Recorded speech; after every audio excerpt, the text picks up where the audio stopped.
बिस्मिल्लाहिर्रहमानिर्रहीम। अस्सलाम वालेकुम नाज़रीन, मैं आपका मेज़बान मोहम्मद फ़ारूक रोगर आपके अपने प्रोग्राम आमने सामने में हाजिर हूँ। नाज़रीन, आज के प्रोग्राम में हमारे मेज़बान हैं हस्ब साबिक जनाब MS सदर कुरैशी साहब, जो चेयरमैन हैं PMHD-TV और TTSJ ग्रुप ऑफ कंपनीज़ के। नाज़रीन, MS सदर कुरैशी साहब जो है उनका माशाल्लाह काफ़ी वसी तजर्बा है पाकिस्तान के सियासी हालात और दुनिया के जो इस वक्त हालात चल रहे हैं उस मौजू पर, और ये बहुत अच्छा और मालूमाती तजिया करते हैं। तो आज भी हमने इनको ज़हमत दी अपने प्रोग्राम में, तो आज इससे हम बात करेंगे। गुज़श्ता दिन पाकिस्तान के शहर पेशावर में एक मदरसा है दारुल उलूम ज़ुबैरिया। उस मदरसे में नमाज से कुछ देर कबल एक बम धमाका हुआ जिसमें मासूम बच्चे शहीद हो गए और तकरीबन 100 से ज़ायद लोग उसमें ज़ख्मी हुए। तो उस मौजू पर आज हम गुफ्तगू करेंगे जनाब MS सदर कुरैशी साहब से, और उनसे पूछेंगे कि ये एकदम से जो एक धमाकों की लहर पाकिस्तान में आ गई है, उससे पहले कोयटा में भी धमाका हुआ और कराची में भी धमाका हुआ, तो इनसे पूछेंगे कि इसके पीछे कौन है और किन लोगों की साजिश हो सकती है। क्या ये हुकूमत मुखालिफ कोई सरगर्मी है या कौन लोग हैं जो ये सब कुछ कर रहे हैं। तो हम बात करते हैं कुरैशी साहब से। जी, अस्सलाम वालेकुम वरहमतुल्लाहि वबरकातुहू। मोहतरम जनाब फारूक रोगर साहब, बहुत शुक्रिया, मेहरबानी। आप के इस प्रोग्राम से तवज्जुह से मैं कोशिश करता हूँ कि हक़ाइक़ पर मबनी गुफ्तगू करते हुए लोगों को जो है वो हकीकत हाल से आगाही दिलाने की कोशिश करूँ। सवाल आपका जो है उसका जवाब बड़ा आसान और बहुत ही आसान सा जवाब है उसका। आप ये देखिए कि पिछले दिनों, अगर आप पिछले 10 दिनों के अंदर जाकर आप देखेंगे तो आपको ये रिपोर्ट मिल जाएगी कि किस कैम से जो है ना ये सिलसिला शुरू हुआ है। और ये धमाकों का जो एक जैसे हमारे यहाँ सीजन चलता है ना, पहले सीजन चला था बच्चों की इज्जत, बच्चों को जो है वो क्या नाम है किडनैप करना, बदफेली करना, जाती करना। अब ये चला है धमाकों का सिलसिला। तो उससे पहले भी जो कुछ हुकूमत के अंदर लोग मौजूद हैं उन्होंने बता दिया था कि ये सिलसिला चल रहा है और ये एक ग्रोह इन्वॉल्व है इसके अंदर। और ये बम धमाके होने से पहले भी जो है वो हुकूमत की जमात के एक बहुत अहम रुकन उन्होंने पहले ही आगाही दिला दी थी। यानी इसका मतलब ये कि वाज़ेह तौर पर उनको पता था, उनके रब्त हैं, उनके ताल्लुकात हैं ऐसे लोगों से जो इस किस्म के मामलात में इन्वॉल्व हैं। तो अब हमारे नाज़रीन को बताएं ना उन शख्सियत का नाम, ताकि अवाम भी जान सकेंगे। असल में उसका नाम बताना तो फजूली होगा क्योंकि वो तो भांड है, भांड के कोई नाम होता है, मैं तो उनको भांड बोलता हूँ। आप समझ गए होंगे जी जिसका आप जिक्र करना चाह रहे हैं कि वो हर दौर के अंदर जनाब अली वो कुछ लोगों के लत्ते सीधी करते रहे, दबाते रहे और मालूमात लेते रहे, और ये सिलसिला जो उनका चल रहा है। और मैं ये समझ रहा हूँ, अब मैं इस नतीजे पे पहुंचा हूँ कि जो कुछ उन्होंने माजी में 3, 4, 5 मरतबा बातें कही हैं और वही कुछ हुकूमत के सामने आया है, हुकूमत के सामने आया है।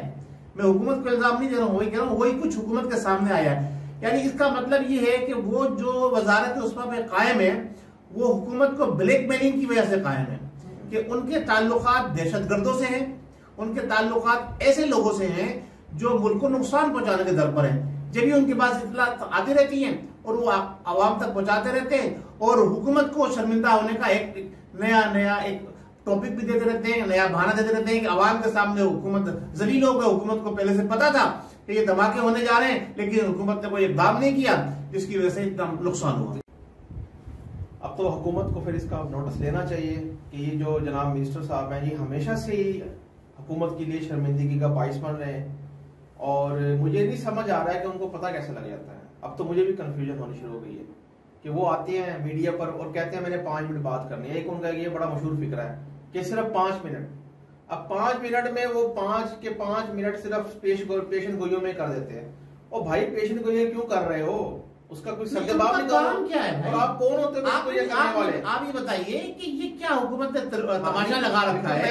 एक आदमी आता है इस तरह बोलता है, ओ भाई जो तुम्हारा काम है रेलवे की इस्तेलाहत करो भाई, जिसकी तुम मिनिस्टर हो करो। आप क्या जरूरत है आगे काम क्यों फंसाते हो? कभी आप कहते हो कि आर्मी चीफ के साथ फलाने मुलाकात की, अगर हुकूमत के ये होगा वो होगा, और भाई अपने काम से काम रखो और आवाम की फलाह बहबूद के लिए कुछ करो। नहीं, आप परेशान है, अगर स्पोक पर्सन है आप आइए मीडिया पर, वरना आप रेलवे के अंदर जो कुछ हो रहा है उसकी तबाही बर्बादी जो हो रही है रेलवे की, उस तरफ आपकी तवज्जो नहीं है, आप मीडिया पे बैठे हो, हुकूमत क्यों आने देती है? और फिर दूसरी हमारी जो क्या नाम है चैनल है सारे, वो अपनी रेटिंग के लिए उनको जनाब लेकर आते हैं। बात है, वो भांड है, उन्होंने अच्छी रेटिंग मिल जाती है जब वो बोलते हैं, शगुफे छोड़ते रहते हैं, लोग महसूस होते हैं। पाकिस्तान का तो भी कल्चर बन चुका है। नहीं, पाकिस्तान को इस कल्चर से खत्म करना पड़ेगा। ये कल्चर, ये जो मुख्तलिफ टीवी शोज के अंदर हर वक्त कोई ना कोई आकर एक नया शगुफा छोड़ता है, उसके बाद उसकी कोई सुनवाई नहीं होती। मेरा इस वक्त खास तौर से अपनी सुप्रीम कोर्ट से ये मुतालबा है कि इस किस्म के जो लोग आकर टीवी पर, मीडिया पर, सोशल मीडिया पर बयान देते हैं कि ये होने वाला है, उनको फौरी तौर पर उनको गिरफ्तार किया जाए और उनसे देखें उन्होंने किसी बेस के ऊपर ये बात की होगी, उनके पास कोई इतलात होंगी, उनकी कोई सोर्स होगी। सुप्रीम कोर्ट का जब काम ये है कि फौरी तौर पर 100 नोटिस ले, शेख रशीद के ऊपर खास तौर से मैं नाम लेके कह रहा हूं, उसका फौरी तौर से नोटिस देके उसको ये इतलात कहां से मिल रही है, उसके कनेक्शन है, अगर उसके कनेक्शन नहीं है दहशतगर्दों से तो उसके पास ये कैसे इतलात आई, इस पर सुप्रीम कोर्ट को फौरी तौर पर 100 नोटिस लेना चाहिए और उसकी वजारत उस्मा से उसको हटा देना चाहिए। ऐसे लोगों को आप वजारत पे फाइज रखेंगे, वजारत जो भी वजारत रेलवे से उसको हटा देना चाहिए ताकि आइंदा लोगों को सबक हासिल हो। चले आप ये बेसिकली हम अपने मेन क्वेश्चन से तो हट गए हैं। मैंने आपसे क्वेश्चन ये किया था कि जो कल का जो धमाका हुआ है आप उसको किस निगाह से देखते हैं? देखिए वो धमाके की ऊपर बात हो रही है ना सारी, कि धमाका देखें, चाहे वो मदरसे में हो धमाका, चाहे किसी मंदिर में हो, चाहे चर्च में हो, चाहे किसी पब्लिक प्लेस के ऊपर हो, जिस एक्शन की वजह से नागहानी अमवात वाक़या हो, वो एक्शन जो है हमारे मुल्क के अंदर हो रहा है और हमारी लॉ एंड ऑर्डर एजेंसियां भी खामोश है।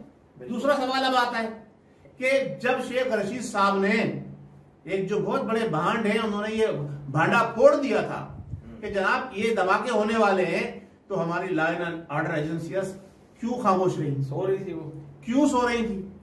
जब आपको पता है, देखिए मैं आपको बात कहूंगा तो आपको बुरी लगेगी, हमारी लॉ एंड ऑर्डर एजेंसियां, उसके जितने भी हमारे जिम्मेदारान हैं, जिम्मेदारान से मेरी मुराद वो लोग हैं जो हाई लेवल के ऊपर हैं, जो उनको रन करते हैं, वो इंतहाई गैर जिम्मेदार और लापरवाह लोग हैं जिनकी वजह से ये सारे मामला हो रहे हैं।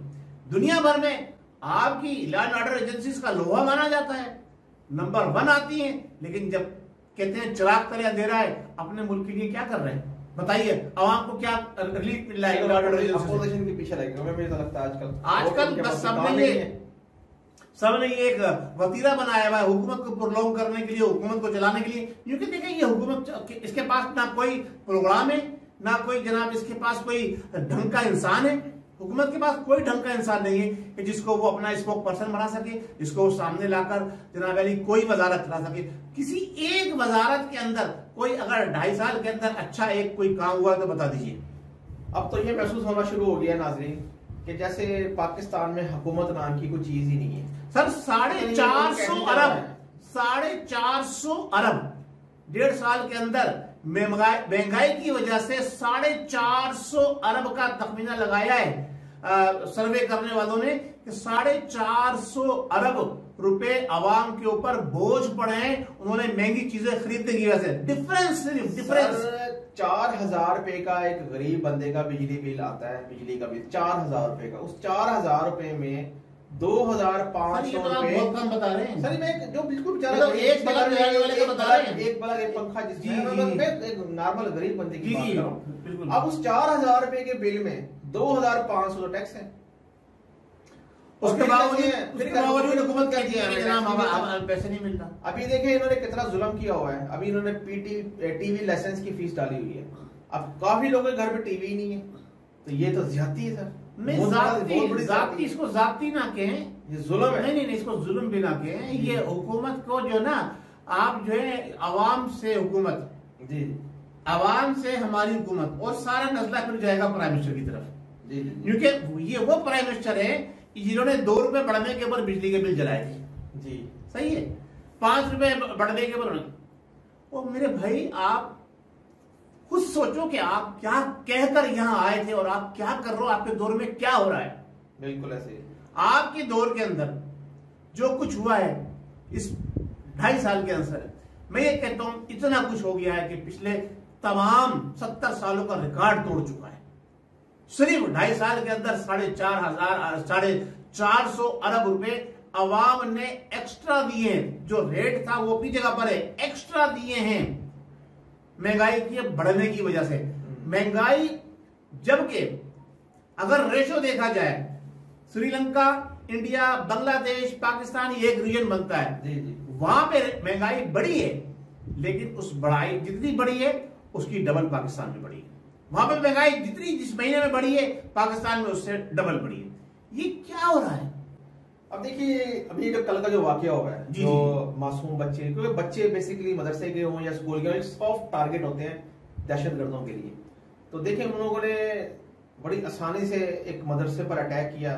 नाजरीन की मालूमात के लिए हम बताते चले कि ये जो मदरसा था पेशावर में, दीर कॉलोनी एक इलाका है पेशावर का, जहाँ पर ये मदरसा था, दारुल उलूम जुबैरिया।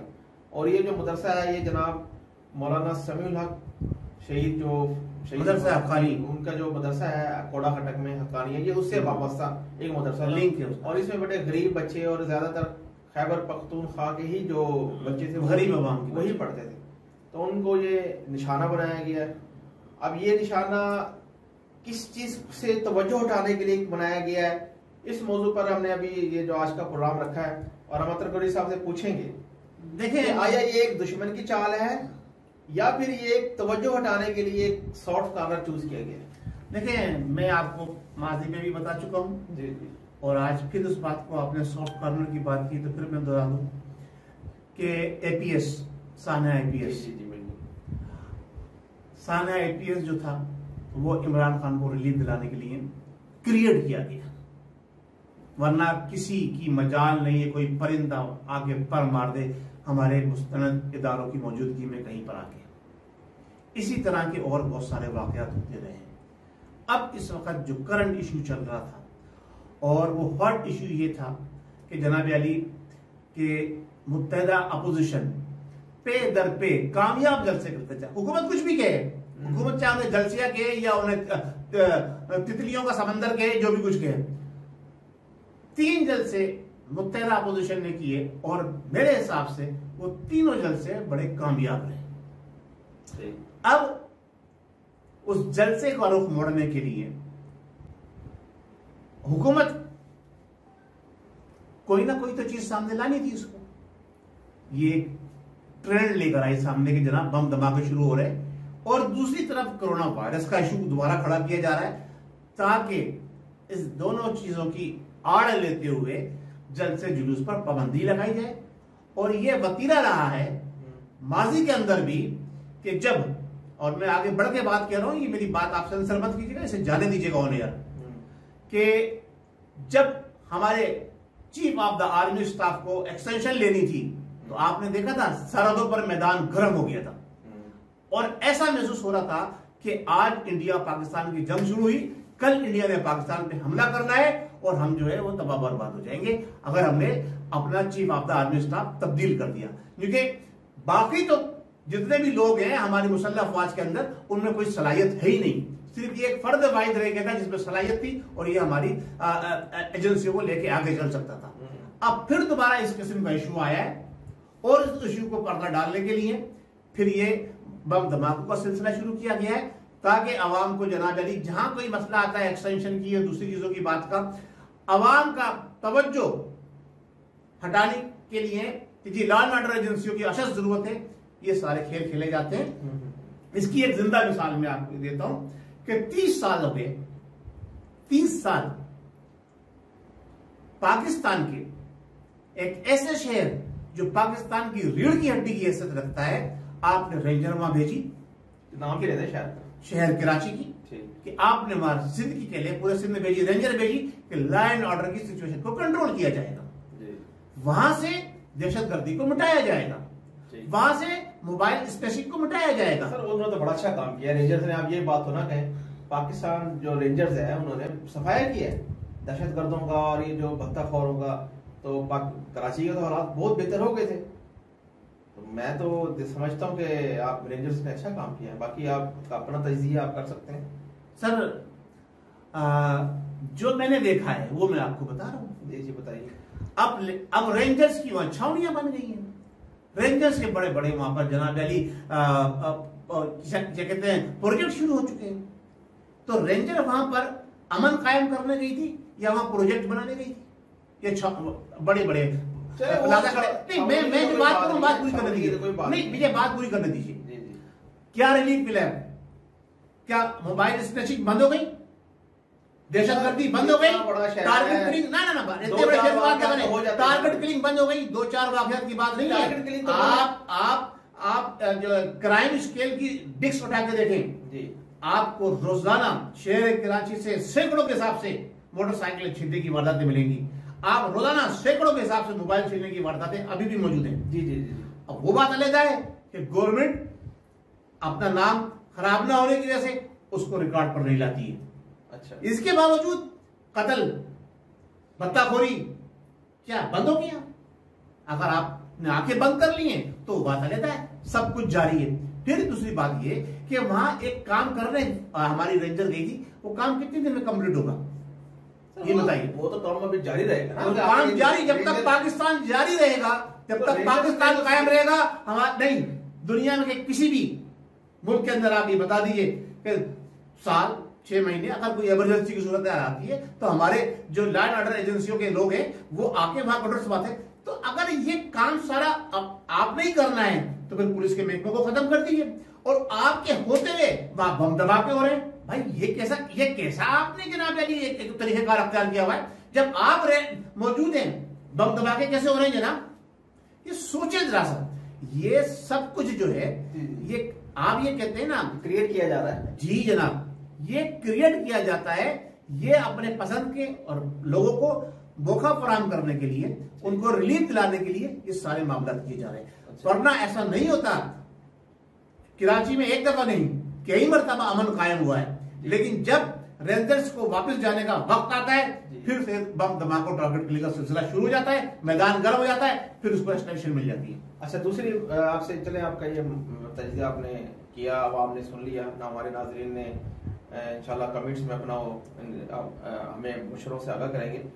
आज का मैं आपसे दूसरा सवाल ये करना चाह रहा हूँ कि अभी आपने ये फ्रांस का जो वाकया है, पहले मैं इस बात को मुकम्मल कर दूं। हम हर तरह की दहशतगर्दी, चाहे वो दहशतगर्दी किसी चर्च पर हो, मंदिर पर हो, मदरसे में हो, पब्लिक प्लेस पे हो, हम हर तरह की दहशतगर्दी को कंडम करते हैं, हम उसकी मजम्मत करते हैं और हम इसका जिम्मेदार लॉ एंड ऑर्डर एजेंसियों को और हुकूमत को ठहराते हैं। बिल्कुल उनके नाहली है। अच्छा, आपसे मैं आखिरी एक सवाल करना चाह रहा था कि इस वक्त जो फ्रांस के सदर ने एक बयान दिया जिसके बाद एक सूरत हाल क्रिएट हो गई है, तो ज़ाहिर पता पाकिस्तान में भी फ्रेंच प्रोडक्ट सेल होती हैं, काफ़ी लोग हैं जो इस कारोबार से वाबस्ता हैं। अभी एक मिसाल है मैं आपको देता हूँ, लियो बिस्किट्स है पाकिस्तान की कंपनी है, लियो बिस्किट्स। बेसिकली लियो ब्रांड फ्रांस का है, लेकिन वो मैन्युफैक्चरिंग पाकिस्तान में हो रही है। उसमें पाकिस्तानी लोग ही, पाकिस्तानी सनतकार हैं, पाकिस्तानी लेबर है, पैसा भी पाकिस्तानियों का ही है। अब लोगों ने उसका बाइकआउट करना शुरू कर दिया। आप इसको किस नजर से देखते हैं? देखिए, ये एक तवील प्रोग्राम हो जाएगा, टाइम है अभी आपके पास। इसमें फारूक साहब ऐसा है, देखिए हमारा दूसरा भी चैनल है, हम उसमें मैं बात करता हूँ क्या नाम है, बिजनेस पॉइंट के ऊपर।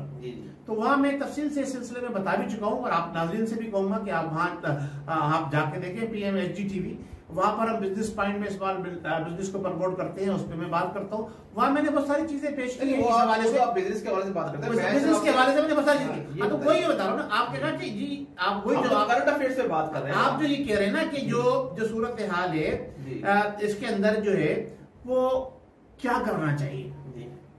पैसा पाकिस्तानियों का है, वर्कर पाकिस्तानी है, बिल्कुल। प्रायोरिटी जो बिस्कुट बनाने की और सेल होने की मैं आपको बता रहा हूँ, इवन इंग्रेडिएंट्स जो उसमें शामिल होते हैं वो भी पाकिस्तान से। मैं कह रहा हूँ ना, टेरिटरी जो वहां पे प्रोडक्ट बन रही है उसके सेल होने की, और टेरिटरी के अंदर जिस सेल हो रही है वो भी पाकिस्तानी। अच्छा, उसके बाद सबसे अहम चीज जो है कि उसके अंदर जो भी इंग्रेडिएंट है, जो भी वहां पे उसके अंदर चीजें रॉ मटेरियल इस्तेमाल हो रहा है वो पाकिस्तानी है। बिल्कुल। अच्छा, अब मसला सिर्फ जो आता है वो ये आता है, देखिए जब आपने एक ब्रांड लिया है, एक सब्सिडी आपको उस जिससे आपने ब्रांड खरीदा है उसको एक उसका प्रॉफिट जाता है, एक महाना एक अच्छा भला उसको मार्जिन जाता है। इसी तरह से ना सिर्फ आप ल्यू बिस्कुट की बात करें, कोको कोला है, शिजान तो टोटली जो ऐसे लोगों का है, ये सारी प्रोडक्ट जो है ये देखिए बन रही है हमारे यहाँ, सेल हमारे यहाँ हो रही है, नाम ब्रांड उनका चल रहा है। तो हमको ये सोचना चाहिए, हमारी हुकूमतों को ये सोचना चाहिए, हमारे वो बिजनेसमैन, हमारे वो सरमायादार, वो सरमायाकार, सरमायादार और सरमायाकार दोनों को ये सोचना चाहिए कि हम बजाय इसके एक बाहर का ब्रांड लाके उसको हम अपने मुल्क में प्रमोट करें, हम अपना ब्रांड क्यों ना बनाएं, अपनी लोकल चीज को स्टैंडर्ड पे बनाएं क्योंकि वो बाहर सेल हो। देखिए हम बाहर का ब्रांड लाके यहाँ सेल करेंगे, ठीक है, 1000 खानदान जनाब इन्वॉल्व है उसके अंदर, अगर उसको बंद करते हैं तो 1000 खानदान जो है उसमें बेरोजगार होंगे, प्रॉब्लम होगी उनको।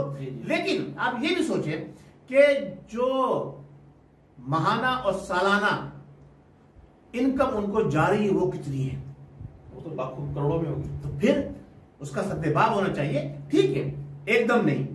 अभी लोगों ने प्रोडक्ट की बाइकाट करना शुरू कर दिया, मैंने कहा नहीं, जो प्रोडक्ट आप ऑलरेडी खरीद चुके हैं, जिसका पैसा उनको दे चुके हैं, उसका तो किया, उसको जो है आप सेल करें, लेकिन इंपोर्ट बंद कर दें।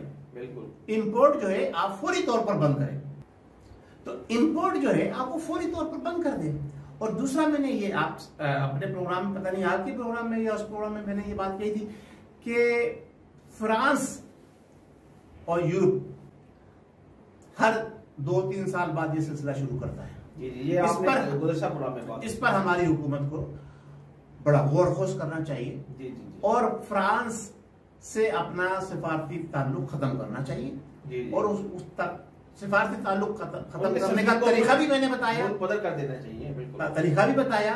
अपने लोगों को वापस बुलाएं, बिल्कुल, सिफारती ताल्लुकात खत्म करें। देखें, आप ये कहते हैं, एक अभी मैंने एक कालम पढ़ रहा था एक जगह, एक तजिया निगार ये कहते जी वो अगर हमने जनाब चीजें लेना बंद कर दी तो हमारे बच्चे भूख से मर जाएंगे, दवाइयां नहीं मिलेंगी, ये नहीं होगा। अरे मेरे भाई बात सुनो, मेरे तजिया निगार साहब, आप ये बताइए, अब से 40 साल पहले, 50 साल पहले क्या हमारे यहाँ औलादें पैदा नहीं हो रही थी? क्या हमारे बच्चे भूखों मर रहे थे? जनाब 1400 साल से लेके आज तक जो इस्लाम चला है, दीन चला है, क्या वो इन लोगों के बलबूते में चला है?